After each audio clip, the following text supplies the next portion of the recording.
Pour la première fois, le ministre de la Justice s'excuse, réunit des procureurs généraux et tient une conférence de presse d'un instant à l'autre, mais ces excuses arrivent trop tard.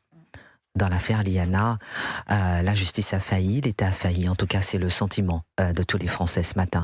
Combien de prédateurs sexuels sont en ce moment même encore en liberté aujourd'hui? Combien de victimes faudra-t-il encore? Jusqu'à quand cette décadence de notre justice et de ceux qui sont censés nous protéger? Aujourd'hui, nous nous poserons deux questions. La première, faut-il sanctionner les magistrats? Et dans un instant, est-ce que les ministres de l'Intérieur et de la Justice doivent démissionner? D'abord, nous avons dans le studio d'Europe 1 Charles Prats, qui est secrétaire général de l'association professionnelle des magistrats. Merci infiniment d'être avec nous. Et Gabriel Cluzel, qui est dans le studio d'Europe 1 avec nous. Gabriel, c'est une grande première, cette réunion des 36 procureurs généraux aujourd'hui, convoqués par le garde des Sceaux. Dans un instant, une conférence de presse. Ce soir, une grande première, l'appel à manifester devant les tribunaux de France de la part de personnalités, d'associations, de différents collectifs. Quelle question peut-on se poser ce matin? Faut-il sanctionner les magistrats? Est-ce la bonne question à se poser? Écoutez, la question à se poser, c'est comment on en est arrivé à un tel fiasco. Je crois que vraiment la coupe est pleine. Les Français, je dirais, oui, parfois je dis une part des Français, mais là j'ose dire les Français. Les Français sont horrifiés par ce qui s'est passé. Moi, j'avoue que tout le monde trouve merveilleux que Gérald Darmanin ait présenté ses excuses, mais moi, je crois que j'aurais été lui, j'aurais fait différemment. J'aurais dit, je serais tenté de vous présenter mes excuses, mais c'est tellement dérisoire. Vous voyez, parce que ça veut dire quoi, présenter ses excuses? Il compte réparer comment, là? Il va se passer quoi? Non, c'est vrai que ce qui manque le plus peut-être dans notre pays, et ça fonctionne avec le reste, c'est l'honneur. L'honneur. Voilà. L'honneur. Moi, j'aimerais que partout dans la chaîne de responsabilité, parce qu'on a eu l'impression qu'il y a eu des trous dans la raquette partout, hein, de haut en bas, eh bien aujourd'hui posent leur démission sur la table, fassent un geste fort, montrent qu'ils ont compris que c'était grave et même gravissime. Pardon, mais c'est pas la première, malheureusement le premier drame qui se passe dans ce domaine. Alors c'est vrai que là, ce qui s'est passé, c'est vraiment patent. On se rend compte qu'il y a eu des manquements, encore une fois, à tous les étages. Mais je pense à l'affaire Lola. Hein, pensons Lola, une petite fille aussi, c'est pour ça que je pense à elle, qu'il y a eu des adultes aussi concernés ou des jeunes. Mais là, Lola, il y a eu clairement un problème, évidemment, d'inapplication d'OQTF. Quand je dis un problème, je reste euphémique. Mais je me souviens du général Schmitt, pour parler d'une autre jeune fille, qui me disait, mais moi, je suis allée voir le garde des Sceaux, les affaires de récidive sexuelle. À l'époque, c'était Christiane Taubira, elle avait l'air de s'en moquer comme d'une guigne. Voilà ce qu'il m'a dit. Donc je crois que c'est les responsabilités d'aujourd'hui, les responsabilités d'hier et les responsabilités dans toute la chaîne hiérarchique, et qu'on arrête de dire que c'est de la récupération, de l'instrumentalisation. Ça, c'est trop facile. Appelez-nous au standard d'Europe 1 si vous voulez vous aussi réagir à cette affaire Liana. Faut-il sanctionner les magistrats? Avant de vous donner la parole, Charles Prats, écoutez Béatrice Brugère ce matin au micro de Dimitri Pavlenko. Selon elle, l'État a une responsabilité. À un moment donné, il va falloir aussi, si on fait vraiment un examen critique des choses, aller jusqu'au bout de l'examen critique, et on verra que aussi l'État a aussi sa responsabilité dans la manière dont il nous donne des moyens pour mieux travailler. Là, il y aurait aussi beaucoup de choses à dire. Mais on sait qu'il n'y a pas qu'une question de moyens, d'ailleurs. Bien sûr, oui. Mais si on demande, c'est ça que je suis en train de dire, par exemple, ça va être très simple pour vos auditeurs, si on demande de reprendre 70 000 dossiers, avec cette pression, attention, maintenant, le moindre faux pas, vous allez être, j'allais dire, mis sous les feux, et c'est normal, hein, on a des sujets qui sont importants. Le risque, c'est quand même qu'il y ait beaucoup de détention provisoire. Allons jusqu'au bout du cheminement, alors qu'aujourd'hui, il n'y a pas de place en détention, et qu'on nous dit ne mettez plus les gens en détention, il y a une surpopulation. Donc il va falloir être cohérent jusqu'au bout, c'est-à-dire que si on met une pression comme ça sur les magistrats, il va falloir assumer aussi que derrière, tout aille jusqu'au bout du chemin. Entre les lignes, Charles Prats, on sent que Béatrice Brugère dénonce cette pression, pour reprendre ses mots, mise sur les magistrats. Lorsqu'on dit est-ce qu'il faut sanctionner les magistrats, que répondez-vous? Charles Prats, secrétaire général de l'Association professionnelle des magistrats sur Europe 1. Alors, je réponds que ça existe déjà, que les sanctions disciplinaires et les procédures disciplinaires, elles existent, qu'il y a un certain nombre de magistrats qui font l'objet de sanctions. Moi-même, je l'ai été pour avoir osé tweeter il y a quelques années qu'il fallait stopper policièrement et judiciairement les Black Blocs qui incendiaient les immeubles dans Paris. J'ai été sanctionné par le Conseil supérieur de la magistrature pour cela. Donc ça existe, les procédures disciplinaires. Maintenant, ces histoires-là, enfin moi je regarde ça depuis quelques jours et j'ai d'abord je suis évidemment effondré parce que je suis père de famille. Je suis effondré pour les parents de cette petite. Et puis je vois le cortège des Yaka Faucon, si vous voulez, tous les gens là qui sont en train de commenter. Pour la plupart, c'est des gens qui ont jamais mené d'enquête de leur vie, qui ont jamais eu à conduire les investigations. Moi, j'ai eu à le faire. Voilà. Moi, c'est ma vie de mener des investigations, soit comme inspecteur des douanes, soit comme juge d'instruction. Donc, ce genre de choses, je l'ai fait. Et aller chercher des criminels, récupérer, voir s'il y a viol ou pas, etc. Et donc, mais vous parlez de Yaka Faucon, c'est-à-dire parce que tout le monde dit il y a qu'à faire ci, il y a qu'à faire ça, faut faire comme si. Non, une enquête criminelle, c'est pas si simple. C'est pas les experts à Miami à la télé où on résout l'enquête en 52 minutes. Ça se passe pas comme ça. Il y a des procédures, il y a du contradictoire à respecter, il y a des vérifications à faire. Et là aujourd'hui, vous voyez, on est en 2027, tout le monde est en train de hurler avec les loups en disant mon Dieu, on n'écoute pas la parole des enfants, etc., etc. Puis tout le monde a oublié qu'il y a 20 ans c'était Outreau, et puis c'était l'inverse, vous voyez. On disait mon Dieu, qu'est-ce qu'on a fait? On écoute des gamins qui ont raconté des conneries et on met des gens en prison pour rien, qui sont des innocents. Tout ça pour vous dire que en la matière, il faut savoir raison garder et les choses, elles sont pas toutes blanches, toutes noires. L'investigation criminelle, ce n'est pas si simple que ça, et ça nécessite l'enquête. Elle nécessite, vous savez, on est en procédure inquisitoire. Souvent, je dis que c'est le grand apport de l'Église catholique à l'état de droit à l'époque. C'était l'Inquisition. Tout le monde dit l'Inquisition, mon Dieu, c'était la torture, etc. Non, non. La procédure inquisitoriale, c'était en finir avec le tout et n'importe quoi, avec les ordalies, puis avec la Vox Populi là, qui courait derrière les gens, etc. Et c'était de dire, on fait une enquête, on demande des preuves, on fait par écrit, on interroge les gens, etc. Et puis on essaie d'avoir des preuves pour pouvoir après condamner. C'était ça la procédure inquisitoriale. D'ailleurs, là-dessus, c'est notre code de procédure pénale. On appelle ça inquisitorial parce que ça vient de cette procédure qui venait de l'Église à l'époque et qui essayait de rationaliser les choses. Et donc une enquête criminelle, c'est quelque chose qui doit être rationnel. Maintenant, ça ne veut pas dire que dans le cas qui nous occupe aujourd'hui, il n'y a pas eu des problèmes. Vous savez, je commence un peu à regarder. Prats sur Europe 1. Oui. Juste un instant, Charles Prats sur Europe 1, vous dites que stop au Yaka Faucon, que c'est pas si simple que ça, qu'il faut être rationnel. Permettez-moi juste de vous dire que moi, vos propos me choquent. On en parle, on marque une pause. Non, mais c'est vrai, on va en discuter parce que moi, je me dis que lorsqu'on dit que un magistrat vient, et tous les magistrats aujourd'hui, moi, je les entends dire, et je veux bien entendre que effectivement, que c'est pas si simple, que c'est plus compliqué que ça, que on n'a pas envie d'entendre ça ce matin. On a envie de solutions. On a vraiment compris que là, il y a eu défaillance. Et là, vraiment, je me mets à la place du cœur des Français qui se disent aujourd'hui, il s'est passé quelque chose de trop.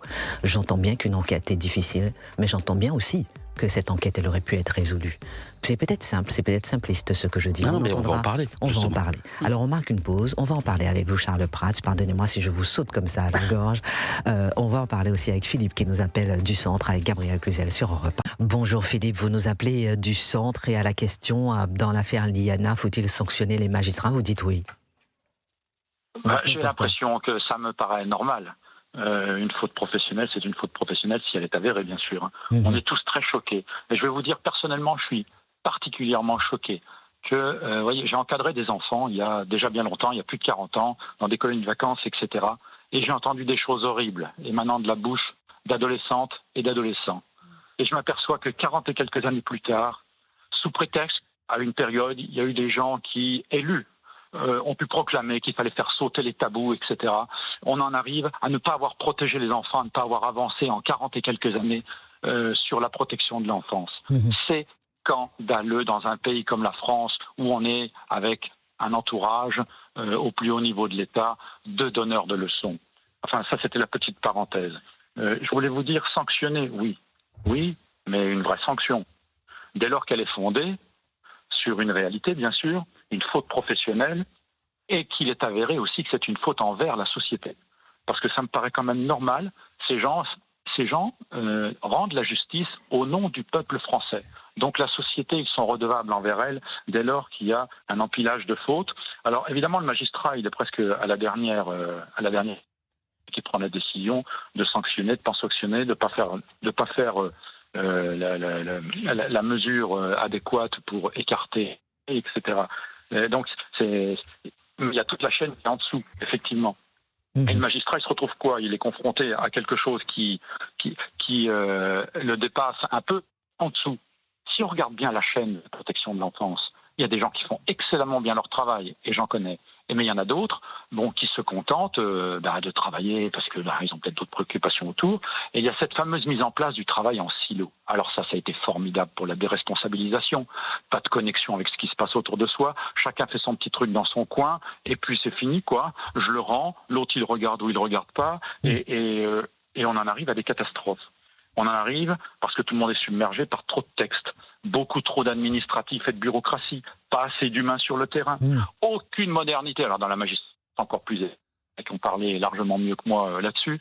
J'ai entendu l'autre jour un aparté de la juge Bruguière, c'est ça, qui disait que effectivement, il fallait peut-être adapter l'outil judiciaire et les juridictions. Aucune modernité, c'est un fonctionnement archaïque, pas de numérisation, aucune plateforme de renseignement commune. Qu'est-ce qu'on pourrait dire encore? Aucune connexion intérieure-justice, aucun contrôle. Alors le pire, c'est qu'il n'y a même pas de contrôle. Il n'y a plus de contrôle. Parce que chacun travaille dans son coin, donc pas de contrôle. Et puis le contrôle, vous comprenez, c'est discriminant aujourd'hui. Alors que dans une entreprise privée, quelqu'un qui fait une connerie, d'abord c'est la boîte qui est mise en cause, et deux, le type, au mieux il se prend une sanction, il perd sa prime ou je sais pas quoi, au pire, il est licencié. Et il peut même finir devant un tribunal si la faute est très grave. Là, il n'y a rien. Il n'y a rien. Alors j'ai entendu ce magistrat qui disait qu'il y avait quand même des sanctions de temps en temps. Oui, il y en a eu quelques-uns, des belles sanctions de promotion planquées dans un coin pour qu'on entende parler de lui. Ça, on a entendu parler de quelques-uns, mais elles sont pas souvent visibles, celles-ci. Donc on attend quand même une simplification, parce que la justice, elle semble discriminante au Pékin. Moi, le citoyen que je suis aujourd'hui, j'ai l'impression de vivre une discrimination. Si moi je fais une petite erreur, c'est pas difficile, comme l'a dit je ne sais plus qui, je crois que c'est monsieur Lisnard, il y a pas longtemps, il a dit moi j'ai vécu une autre vie avant d'être politique, quand il y avait une chose qui arrivait dans mon entreprise, contrôle fiscal, contrôle social, etc., des choses hyper coûteuses, parce que ça emploie du personnel, mais là on sait le faire pour rien. Alors que là, pour des choses essentielles, protection de l'enfance, on ne fait rien, et ça ne bouge pas depuis 40 ans. Ça a bougé un peu, mais pas beaucoup. On a monté des trucs d'observation. Des observatoires, on en a fait. On a fait des commissions de je ne sais qui, etc. Mais ça n'a pas avancé des hommes qui font sur le terrain. Parce que demandent les policiers? D'être sur le terrain, pas à remplir des papiers. Que demandent éventuellement les magistrats pour le travail? Oui, quelques-uns qui grattent autour pour les aider à la décision. Mais pas que leurs moyens soient ensevelis avant dans l'administratif, mais la pure gestion du système, pas la gestion de la magistrature. Donc, on en arrive aujourd'hui, on aimerait avoir quand même des choses simples. Merci beaucoup. Et donc, on parlait du syndicat de la magistrature, j'entends parler de ça aussi. Stop, quoi. Stop, s'il y a un syndicat, il devrait Philippe, s'orienter vers la qualité du service public. Je vais vous faire réagir peut-être à ce que disait Frédéric Chevalier. J'entends bien ce que vous dites, qu'il y a trop de textes, trop d'administration, pas assez d'humanité, pas de contrôle. Vous dites aussi que la justice semble discriminante. Écoutez Frédéric Chevalier, qui est président de la Conférence nationale des procureurs de la République et qui dit qu'il ne faut pas jeter comme ça les magistrats en pâture. Quand on est en responsabilité, la colère, elle est souvent très mauvaise conseillère. Quand on est en responsabilité, il faut pouvoir garder la tête froide. Et aujourd'hui, je trouve que ça dérive et que jeter en pâture des magistrats du parquet dont le but, la mission, la conviction, c'est que tous les matins on se lève, madame, pour faire en sorte que ces drames n'existent jamais. C'est vrai que la colère, moi je la partage pas. Et je veux, comme tout le monde, comme les Français, comprendre, savoir ce qui s'est passé. Moi j'en sais rien. Que lui répondez-vous, Philippe, vous qui nous appelez du centre sur Europe 1? Et j'ai pas de colère. Je constate. Je suis choqué, comme je vous le disais au début, je suis choqué parce que j'ai l'impression qu'en 40 et quelques années, on n'a pas avancé sur la protection des enfants, de la jeunesse. qu'on a toujours les mêmes drames et que voilà, ça stagne. Alors, tout le monde cherche à se disculper dans l'affaire, c'est normal. Le magistrat, qu'est-ce que vous voulez, il a été formé, etc. Bon, d'une certaine façon, mais c'est peut-être la formation qui est à refaire. Et puis peut-être qu'il faudrait une compétition entre les magistrats qui a un mérite qui ressorte. Après tout, il y a bien plusieurs écoles de commerce qui se tirent la bourre. Il y a bien plusieurs écoles dans différents métiers qui se tirent la bourre. Il n'y a qu'une école de la magistrature. Aujourd'hui, effectivement, il y a des recrutements externes, mais on devrait pouvoir avancer là-dessus aussi. C'est bien facile de se cacher derrière son petit doigt. Moi, je pense, et je vous rejoins là-dessus, parce que je pense que vous êtes exprimé aussi là-dessus, le Yaka Faucon, voilà, c'est ça, on peut le critiquer, mais ça veut dire qu'on fait rien. On va continuer comme ça. On va continuer à avoir des milliers de fonctionnaires qui vont travailler, et puis à côté de ça, se retrouver au sommet avec les magistrats, les greffiers et tout, qui sont complètement submergés dans leur travail, parce que c'est vrai qu'il en a pas assez. Probablement qu'il n'y en a pas assez. Mais il n'y a pas assez de prison aussi. Et construire une prison, on nous a prouvé qu'on pouvait la monter en 3 mois. Bon, il y a des pays où ils savent les monter, ils savent monter 100 000 places en je ne sais plus combien de temps, enfin bon, en moins d'1 an.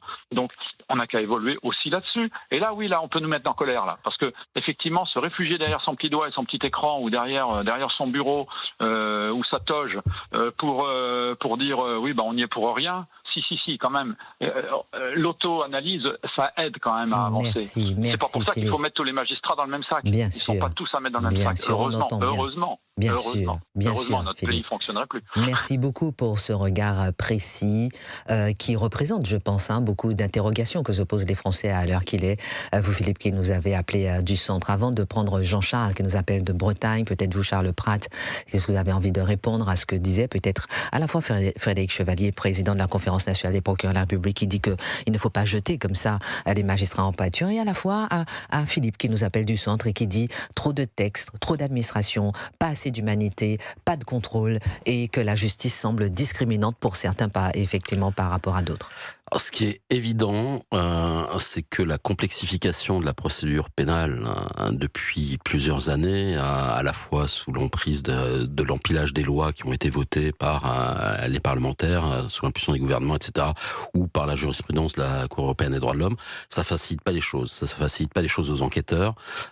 Et du coup, d'ailleurs, ça fait que vous avez de moins en moins d'enquêteurs qui s'orientent vers la filière judiciaire, l'investigation, parce qu'en fait, il y a trop de boulot, trop de paperasse, et que tout le monde se noie dans le papier. Donc là, il y a un vrai sujet, parce que c'est un sujet de perte de temps pour les enquêteurs. Faut comprendre comment ça se passe, une enquête pénale. Vous avez le magistrat qui dirige, qui coordonne, mais vous avez des enquêteurs, des officiers de police judiciaire qui font le boulot des policiers et des gendarmes. On est obligé de marquer une pause, pardon. On est obligé de marquer une pause. On ne pourra pas le dire que les gendarmes, ils ont une grosse part de responsabilité. Vous venez de le dire.